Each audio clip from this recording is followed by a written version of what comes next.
अस्सलाम वालेकुम नाज़रीन। लम्हा फ़िक्र में आज का मौजू निकाह है।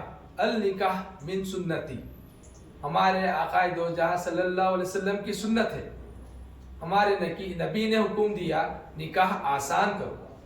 निकाह से रब खुश होता है, निकाह से ज़िंदगी में खैर व बरकत आती है, निकाह से ईमान मुकम्मिल होता है, निकाह ज़िंदगी को खूबसूरत बनाता है। निकाह एक ऐसा पाकीज़ा अमल है जिससे एक लड़का और लड़की को मियाँ बीवी के रिश्ते से बांधता है। निकाह ख़ानदानों को एक करता है। निकाह ना सिर्फ नफ्स के लिए ही नहीं बल्कि अपनी ज़ात से जोड़ता है। आपको एक वाक़या सुनाता चलूँ कि एक सहाबी आप सल्लल्लाहु अलैहि वसल्लम के हुजूर पेश हुए और कहा, या रसूल अल्लाह, मैं तंग दस्ती से परेशान हूँ, मुफलिसी हर तरफ से मुझे घेर चुकी है। या रसूलुल्लाह, आप मेरी रहबरी फरमाएं। आप सल्लल्लाहु अलैहि वसल्लम ने हुक्म दिया निकाह करो। उस साहबी ने जब निकाह किया तो उनकी ज़िंदगी पुरसुकून और निहायत खूबसूरत हो गई। लेकिन आज दौरे हाजिर में निकाह का असल मकसद ख़त्म हो चुका है। निकाह महज एक रस्म बनकर रह गई है, एक दिखावे का नाम रह गया है। निकाह का असल मकसद तो ये है कि निकाह आसान करो, लेकिन आज सिर्फ झूठी शान और शौकत की नुमाइश हो रही है। निकाह के नाम पर हैसियत देखी जा रही है, माल और दौलत देखी जा रही है। हत्ता कि ये है कि जहेज जैसी लानत आम हो गई है। फहरिस्तों के मुतालबात हो रहे हैं, खाने पीने की फहरिस्त तैयार हो रही है, महंगे महंगे शादी खाने बुक किए जा रहे हैं। हाय अफसोस कि निकाह जितना आप सल्लल्लाहु अलैहि वसल्लम ने आसान करने के लिए कहा है, आज हम निकाह को उतना ही मुश्किल करते जा रहे हैं।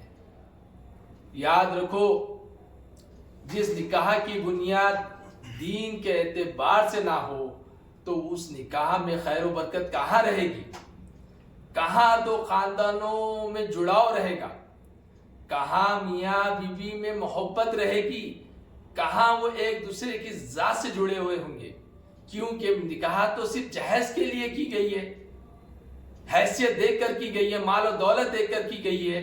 तो जब लड़का और लड़की में जब वो एक दूसरे की जात ना हो, उनके दिलो दिमाग में सिर्फ जहेज अगर बसा हुआ हो, तो वो एक दूसरे को कहाँ समझेंगे? समझो मेरी इस बात को। नबी ने तो कहा कि दीन देखो, खानदान देखो, हुस्न अखलाक देखो, गैरत देखो, लड़के की मेहनत देखो, उसकी शराफत देखो। लेकिन आज हम क्या कर रहे हैं? घरों को देख रहे हैं, उसकी कमाई देख रहे हैं, उसका बैंक बैलेंस देख रहे हैं, और माशरे में सिर्फ पुश करना और लोगों को दिखाना।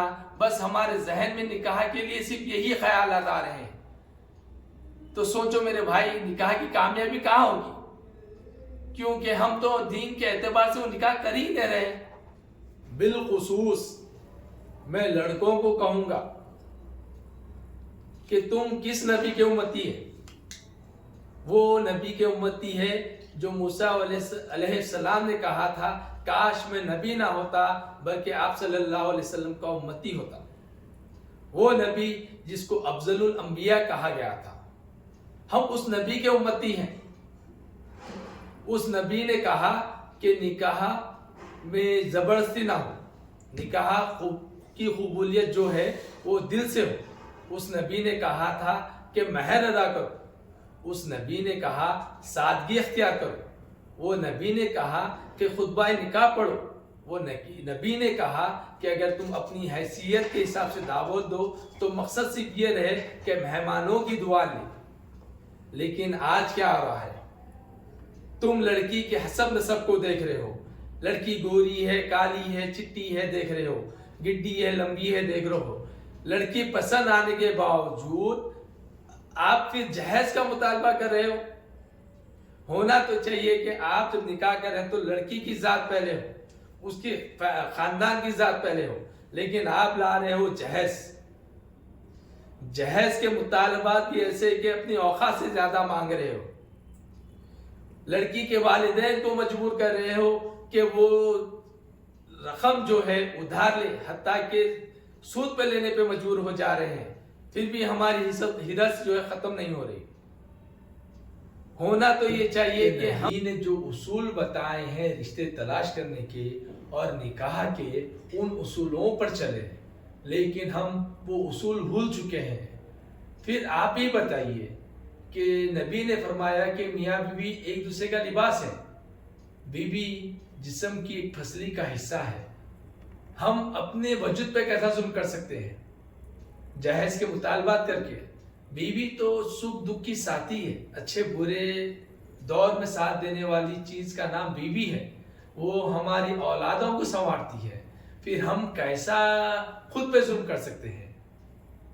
یاد رکھو کہ ایک صحابی آپ صلی اللہ علیہ وسلم کے حضور پیش ہوئے اور فرمایا یا رسول اللہ میں پریشان ہوں، میری کچھ مدد کیجیے۔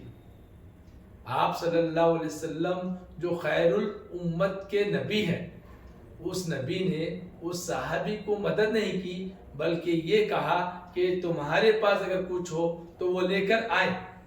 وہ صحابی گھر گئے اور گھر میں جو بھی سامان موجود تھا وہ لے کر حضور نبی میں پیش ہوئے۔ آپ صلی اللہ علیہ وسلم نے دیگر صحابہ سے فرمایا ہے کوئی جو اسے خرید سکے؟ تو ایک صحابی نے کچھ رقم دے کے وہ سامان خریدا۔